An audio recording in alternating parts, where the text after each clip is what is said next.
ഉത്തര കന്നഡയെ അങ്കോലി എന്ന് പറയുന്ന സ്ഥലം കേരള അതിർത്തിയിൽ നിന്നും വളരെ അകലെയല്ല. അവിടെയാണ് കഴിഞ്ഞ ദിവസം ഒരു അപകടമുണ്ടായത്. ഒരു മല അപ്പാടെ ഇളകി വന്ന് അവിടെ ആ റോഡിൽ പാർക്ക് ചെയ്തിരുന്ന, അവിടെ ഒരു ചെറിയ ചായക്കടയിൽ ചായ കുടിച്ചുകൊണ്ടിരുന്ന ആ ചായക്കടയിൽ ഉള്ളവരും ആ ലോറിയും എല്ലാം ആ മല വിഴുങ്ങിയത്. അവയെല്ലാം മണ്ണിനടിയിലാണ്. അവിടെ നിന്ന് പുറത്തെടുത്ത മൃതദേഹങ്ങൾ ഓടൊപ്പം തന്നെ ഇനിയും 3 മൃതദേഹങ്ങൾ കൂടി പുറത്തെടുക്കാനുണ്ട്. അത് പുറത്തെടുക്കാനുള്ള തീവ്ര ശ്രമം നടന്നുകൊണ്ടിരിക്കുകയാണ്. അക്കാര്യത്തിൽ സംശയമൊന്നുമില്ല.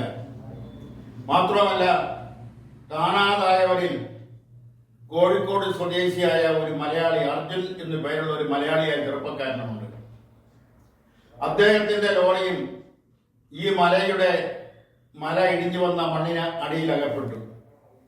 ആ ലോറി കണ്ടെത്തുന്നതിന് കഴിഞ്ഞ 7 ദിവസമായി ശ്രമം നടന്നുകൊണ്ടിരിക്കുകയാണ്. അതിൽ NDRF-ഉം നാവികസേന, കരസേന സൈന്യം സ്ഥലത്തെത്തി ആ പ്രദേശത്തെ നിയന്ത്രണമെല്ലാം സൈന്യം ഏറ്റെടുത്തു എന്നാണ് അറിവ്.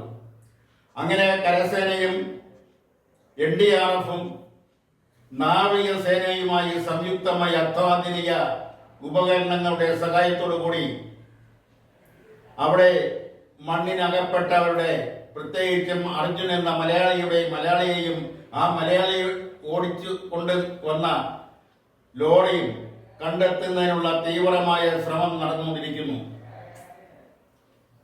ഈ സാഹചര്യത്തിൽ ആരുടെയോ ബുദ്ധിയിൽ തോന്നിയതാണ് കേരളത്തിൽ നിന്നും കോഴിക്കോട്ട് നിന്നും ഏതാനും സന്നദ്ധ പ്രവർത്തകരെ അങ്ങോട്ടയക്കാമെന്ന്. സൈന്യം ഒരു പ്രത്യേക സ്ഥലത്തുള്ള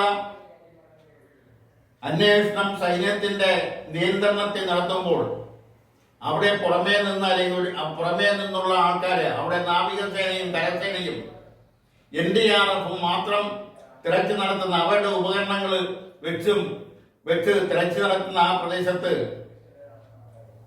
മലയാളികളെ കടത്തി വിടുന്നില്ല എന്ന് പരാതി പറഞ്ഞിട്ട് എന്താണ് അർത്ഥം? ആ പരാതിയിൽ ഒരു കഴമ്പുമില്ല. കാരണം അവിടെ സൈന്യത്തിന്റെ നിയന്ത്രണത്തിലുള്ള ഒരു പ്രദേശം, ആ പ്രദേശത്ത് സൈന്യത്തിന്റെ അത്യാധുനിക ഉപകരണങ്ങൾ ഉപയോഗിച്ചുകൊണ്ടുള്ള അന്വേഷണം, ആ അന്വേഷണം 7-ാം ദിവസത്തിൽ എത്തി നിൽക്കുന്നു. അത്രത്തോളം ദുഷ്കരമാണ് അവിടുത്തെ അന്വേഷണം എന്നുള്ള കാര്യം എല്ലാവർക്കും അറിയാം. അവിടെ ശ്രദ്ധിക്കേണ്ട ഒരു കാര്യം, ഇത് ആദ്യമല്ല. ഒരു ഇൻസിഡന്റ് ഉണ്ടാകുമ്പോഴാണ് അത് ഉണ്ടാകുന്നതിനുള്ള കാരണങ്ങളെക്കുറിച്ചും ഇനി അത് ഉണ്ടാവാതിരിക്കുന്നതിന് വേണ്ടിയുള്ള മുൻകരുതലിനെ കുറിച്ചും ഒക്കെ സംസാരിക്കുന്നത്, പ്രസ്താവനകൾ ഇറക്കുന്നത്. എന്തുകൊണ്ടാണ് അവിടെ ഈ മണ്ണിടിച്ചിൽ ഉണ്ടായ സാഹചര്യം? ഭൂമി, ജലം, വായു, കാട് ഇതെല്ലാം പരസ്പരം ബന്ധപ്പെട്ടാണ് ഇരിക്കുന്നത്. ഇവർ തമ്മിലുള്ള ഒരു സന്തുലനാവസ്ഥയുണ്ട്. ആ സന്തുലനാവസ്ഥയ്ക്ക് കോട്ടം തട്ടുമ്പോൾ, ആ സന്തുലനാവസ്ഥയ്ക്ക് എവിടെയെങ്കിലും തകരാറ് സംഭവിക്കുമ്പോഴാണ് പ്രകൃതി പ്രതിഭാസങ്ങൾ ഉണ്ടാകുന്നത്.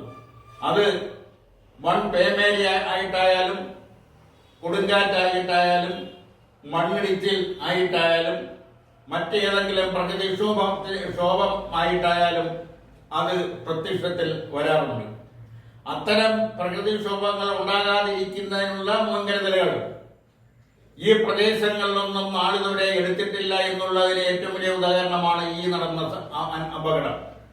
മാത്രമല്ല, അതുവഴി റോഡ് വെട്ടുമ്പോൾ, മണ്ണിടിച്ച് റോഡ് വെട്ടുമ്പോൾ ഒരു സൈഡില് പുഴയാണ്, മറു സൈഡില് വളരെ ഉയരത്തിലുള്ള കുന്നുകളാണ്. ആ കുന്നുകൾക്ക് അവിടുത്തെ ഭൂമിക്ക് യാതൊരു സന്തുലനാവസ്ഥയിൽ യാതൊരു കുഴപ്പം തകരാറും സംഭവിക്കാത്ത രീതിയിലായിരിക്കണം അവിടെ നിന്ന് മണ്ണെടുക്കേണ്ടത്. അതിനു വേണ്ടുന്ന ശാസ്ത്രീയമായ കാര്യങ്ങൾ പഠിച്ചുകൊണ്ടാണോ അവിടെ റോഡ് വെട്ടിയത്, അവിടെ നിന്ന് മണ്ണ് കുന്നിടിച്ച് മണ്ണ് മാറ്റിയത്? അവിടെ ശാസ്ത്രീയമായ രീതിയിലാണോ ഈ നിർമ്മാണ പ്രവർത്തനങ്ങൾ, ഈ റോഡിന്റെ പണി നടത്തിയത് എന്നെല്ലാം പരിശോധിക്കേണ്ടിയിരിക്കുന്നു. പരിശോധിക്കുക മാത്രമല്ല, ഇനി അത്തരം സംഭവങ്ങൾ ഉണ്ടാകാതിരിക്കുന്നതിന് വേണ്ടി തക്കതായ കർശനമായ നടപടികൾ സർക്കാരിന്റെ ഭാഗത്തു നിന്നുണ്ടാവണം. അതോടൊപ്പം തന്നെ ഇത് കർണാടക സർക്കാർ ഇപ്പോഴത്തെ പോലെ ആദ്യം ഉണർന്ന് പ്രവർത്തിച്ചിട്ടില്ല എന്നുള്ളൊരു ആരോപണം നിലനിൽക്കുന്നുണ്ട്. ഇത് കേരളത്തിലായിരുന്നുവെങ്കിൽ ഇതിനു മുമ്പ് തന്നെ ഇതിന് ഫലം കാണുമായിരുന്നു എന്നുള്ള ചർച്ചയും സംസാരവും അഭിപ്രായവും ഒക്കെ ഉണ്ട്. അതൊക്കെ ശരിയായിരിക്കാം. പക്ഷെ കർണാടക സർക്കാർ ആദ്യം എന്തുകൊണ്ടോ ഇതിന്റെ ഗൗരവം മനസ്സിലാക്കിയില്ല. അല്ലെങ്കിൽ ഗൗരവം മനസ്സിലാക്കി കൊടുക്കേണ്ടുന്ന അധികാരികൾ, അവിടുത്തെ ജനപ്രതിനിധികൾ ഒന്നും തന്നെ ആ വഴിക്ക് ചിന്തിച്ചില്ല എന്നുള്ളത് കുറ്റകരമായ അനാസ്ഥ തന്നെയാണ്.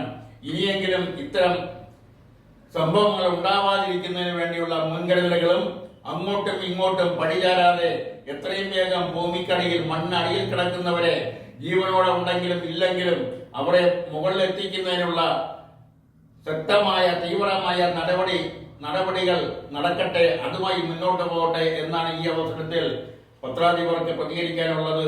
നന്ദി, നമസ്കാരം.